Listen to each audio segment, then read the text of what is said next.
Welcome to this Last Mile Profits video, the last word on the last mile. Rural deliveries are a really big issue and very difficult to make money on. How can we deliver them more efficiently? Stay tuned. Experience the future of convenience with modern Expo parcel lockers. Cutting-edge innovations that bring parcel delivery to a fundamentally new level. Follow the link in the description to find the best solution for your business. So Gary, today we're going to talk about Menzies Parcels, not to be confused with Menzies Distribution. And have I got it right? This is a business that served Scotland and I think it served parcel delivery to the Highlands and Islands of Scotland, which is, some of the most beautiful but most sparsely populated areas in Western Europe, basically. And the story is apparently they're closing down. And I think, although, I don't know about you, but I don't have enough to be able to talk in detail about that. I think it does raise an important and interesting issue. What do we do in sparsely populated areas, even more so in sparsely populated areas that are really hard to get to? So do you have, by the way, any background on it before we go into the general? Yeah, a little bit. I mean, there's whenever you work in the industry for as long as kind of we have, you hear these apocryphal tales of interesting solutions, and some of the islands in the northern part of Scotland might have a population in the sort of the single and double figures.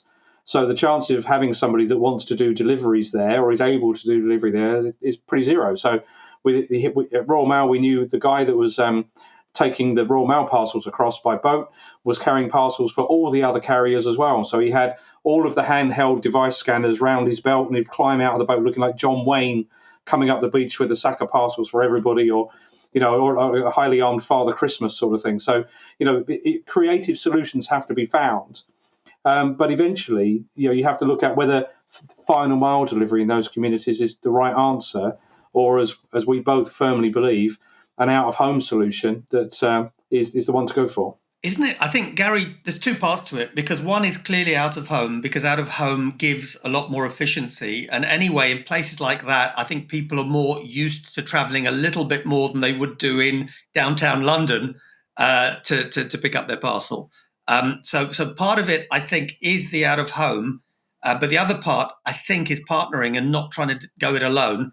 Exactly as your example showed, that in some cases you have one man serving everyone.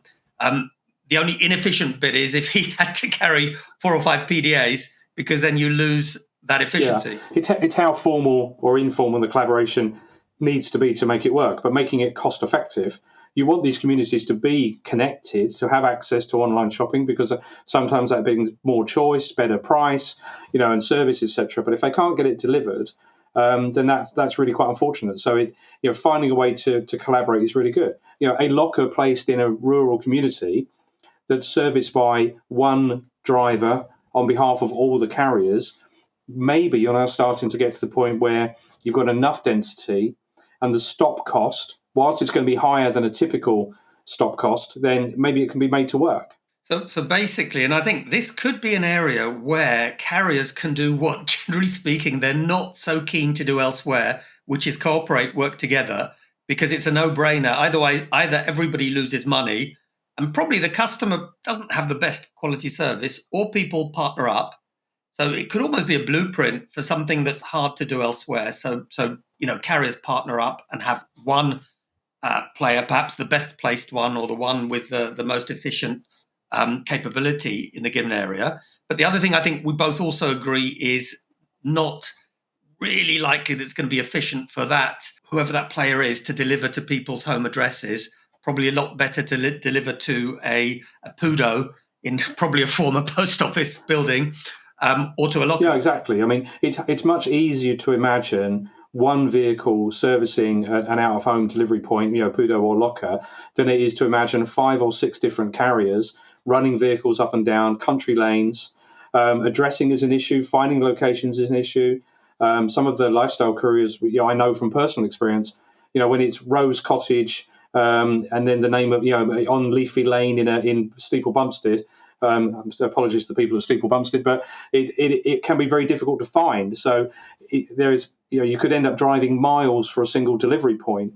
So bringing that into a community centre where people are visiting more frequently, like the post office used to do, has got to make a lot more sense. I liked your example of central London, by the way. I was just trying to describe to somebody the other day how 200 metres isn't 200 metres in London. I could stand on the corner outside Royal Mail's building in Rathbone Place when I worked there. I could see 4 branches of Pret-a-Manger just from that corner. One of them I had to cross 2 roads, so there was no way I was ever going to go to that one. It did 200 metres in London. It's about 100 feet.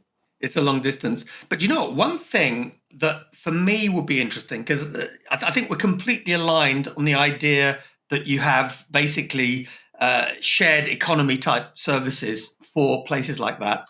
But what do you do with a heavy bulky? And the only thing I could think of is, obviously, you're not going to have too many heavy bulky lockers, but you could probably have XL Pudos to serve those sort of places. Because, it's not all going to be nice, small, light parcels. You're going to have, to a place like that, you will have sometimes something a bit bigger.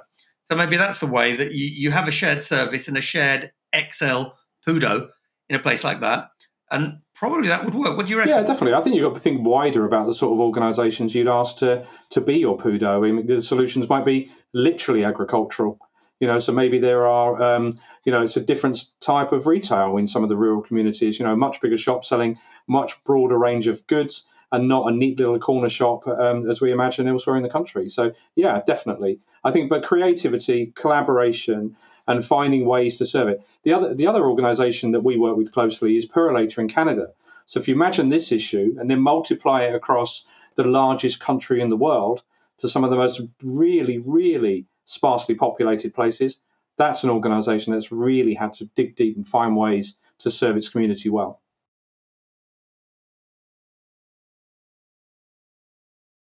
Thanks for watching this Last Mile Profits video. For more up-to-date last mile news and analysis, subscribe to our YouTube channel and follow us on LinkedIn.